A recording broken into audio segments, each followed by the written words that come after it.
പ്രവാസ ലോകത്തെ വാർത്തകളും വിശേഷങ്ങളും അതുപോലെ മാറി മാറി വരുന്ന നിയമങ്ങളും നേരത്തെ അറിയാൻ ഈ ചാനൽ സബ്സ്ക്രൈബ് ചെയ്യൂ. അടുത്തുള്ള ബെല്ലൈക്കൺ എനേബിൾ ചെയ്യാൻ മറക്കേണ്ട.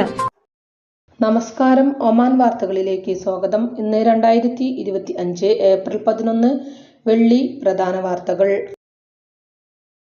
ഇന്ത്യയിലെ പ്രധാന വിനോദസഞ്ചാര കേന്ദ്രമായ ഗോവയിലേക്ക് സഞ്ചാരികളെ ആകർഷിക്കാൻ മസ്കത്തിൽ പ്രൊമോഷണൽ റോഡ് ഷോ നടത്തി.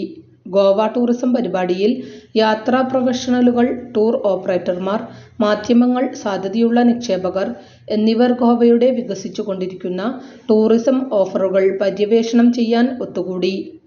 Goa tourism development corporation managing director Kuldeep Arolkar Muscat ഗവർണറേറ്റിൽ 4 പുതിയ സ്കൂളുകൾ കൂടി വരുന്നു.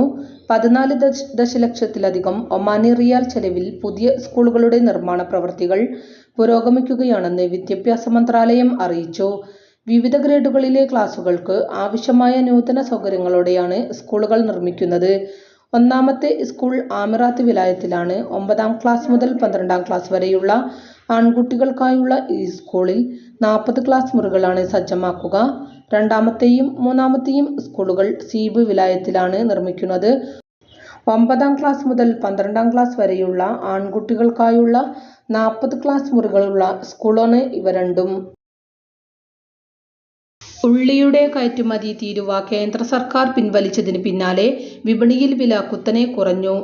ആഗോള വിപണിയിൽ ഇന്ത്യയുടെ വിപണി വിഹിതം നഷ്ടപ്പെടുന്നതിനെ കുറിച്ചുള്ള വ്യാപാരികളുടെ ആശങ്കകൾക്കിടയിലാണ് കയറ്റുമതി തീരുവ നിർത്തലാക്കാനുള്ള തീരുമാനം. ഇതിന് പിന്നാലെ ഒമാൻ ഉൾപ്പെടെ ഗൾഫ് നാടുകളിലേക്ക് ഇറക്കുമതി വർദ്ധിക്കുകയും വില കുറയുകയും ചെയ്തു. കഴിഞ്ഞ മാസമാണ് രാജ്യത്ത് നിലവിലുള്ള ഉള്ളിയുടെ 20% കയറ്റുമതി തീരുവ പിൻവലിക്കുന്നതിനായി കേന്ദ്ര സർക്കാർ പ്രഖ്യാപിച്ചത്. ഏപ്രിൽ 1 മുതൽ ഇത് പ്രാബല്യത്തിൽ വരികയും ചെയ്തു. 2024 സെപ്റ്റംബർ മുതൽ കയറ്റുമതി തീരുവ നിലവിലുണ്ട്. കയറ്റുമതി നിയന്ത്രണങ്ങൾ നിലവിൽ വന്നതോടെയാണ് GCC വിപണിയിൽ ഇന്ത്യൻ ഉള്ളി ലഭ്യത കുറഞ്ഞതും വില ഉയരുകയും ചെയ്തത്. ഒമാനിൽ സവാള നിരക്ക് വീണ്ടും പഴയ നിലയിലായിരിക്കുകയാണിപ്പോൾ. 10 ഇരട്ടി വരെ ഉയർന്ന് 1 കിലോ ഉള്ളിക്ക് 1 റിയാലിന് മുകളിൽ ഈടാക്കിയിരുന്ന കടകളിൽ 100 പൈസയ്ക്ക് ഉള്ളി ലഭ്യമായി തുടങ്ങി. വരും ദിവസങ്ങളിൽ നിരക്കിനിയും കുറയുമെന്നാണ് കച്ചവടക്കാർ നൽകുന്ന സൂചന. ഹൈപ്പർ മാർക്കറ്റുകളിലും മറ്റും ഓഫർ നിരക്കിൽ ഉള്ളി ലഭിക്കുന്നുണ്ട്. താമസ കെട്ടിടങ്ങൾക്ക് സമീപത്ത് റെസിഡൻഷ്യൽ പ്ലോട്ടുകളിലും പരിസരങ്ങളിലും മരം നടുന്നതിനുള്ള മാർഗനിർദ്ദേശങ്ങൾ പുറത്തിറക്കി മസ്കത്ത് ഗവർണറേറ്റ്. മാനദണ്ഡങ്ങൾ ലംഘിക്കുന്നത് ശിക്ഷാർഹമാണ്. പിഴ ഉൾപ്പെടെയുള്ള നടപടികൾക്ക് ഇടവരുത്തുമെന്നും നഗരസഭ മുന്നറിയിപ്പിൽ വ്യക്തമാക്കി. റെസിഡൻഷ്യൽ അതിർത്തിക്ക് പുറത്ത് മരങ്ങൾ നടുന്നതിന് പെർമിറ്റ് ആവശ്യമാണെന്നും അനധികൃതമായി മരം നടുന്നവരിൽ നിന്ന് 100 റിയാൽ അഡ്മിനിസ്ട്രേറ്റീവ് പിഴ ഈടാക്കുമെന്നും നഗരസഭ അറിയിച്ചു.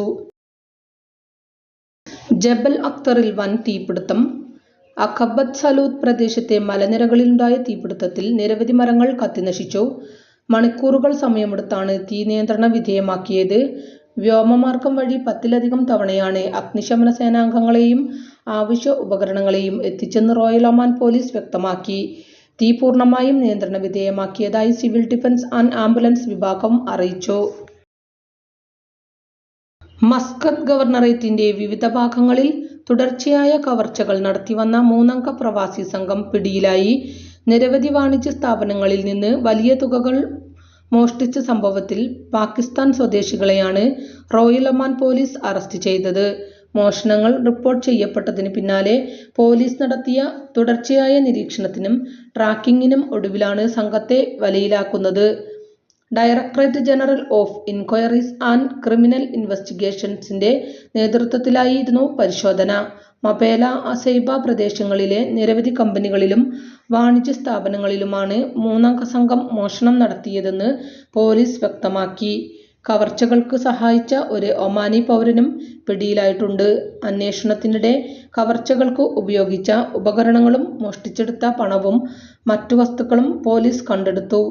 അറസ്റ്റിലായ പ്രതികൾക്കെതിരെ നിയമ നടപടികൾ പുരോഗമിക്കുകയാണെന്ന് റോയൽ ഒമാൻ പോലീസ് പ്രസ്താവനയിൽ അറിയിച്ചു. തെക്കൻ ബാത്തിന ഗവർണറേറ്റിലെ റുസ്താഖ് വിലായത്തിൽ പ്രധാന പാതയിൽ ബസ് കത്തി നശിച്ചു. അൽഹസം പ്രദേശത്ത് കഴിഞ്ഞ ദിവസം രാത്രിയിലാണ് സംഭവം. ആർക്കും പരിക്കുകളില്ലെന്ന് സിവിൽ ഡിഫൻസ് ആൻഡ് ആംബുലൻസ് വിഭാഗം അറിയിച്ചു. അഗ്നിശമന സേനയെത്തി തീ നിയന്ത്രണ വിധേയമാക്കി.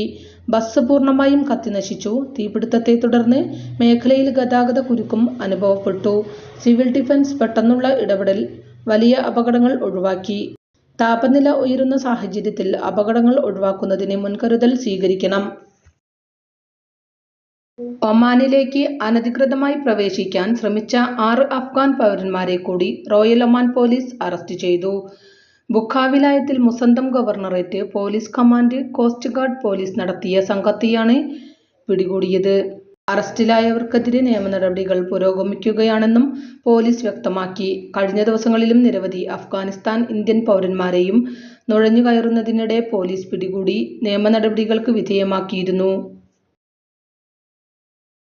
ഇതോടുകൂടി ഇന്നത്തെ വാർത്തകളും വിശേഷങ്ങളും ഇവിടെ അവസാനിക്കുന്നു. കൂടുതൽ വാർത്തകളും വിശേഷങ്ങളുമായി നാളെ കാണാം. നന്ദി, നമസ്കാരം.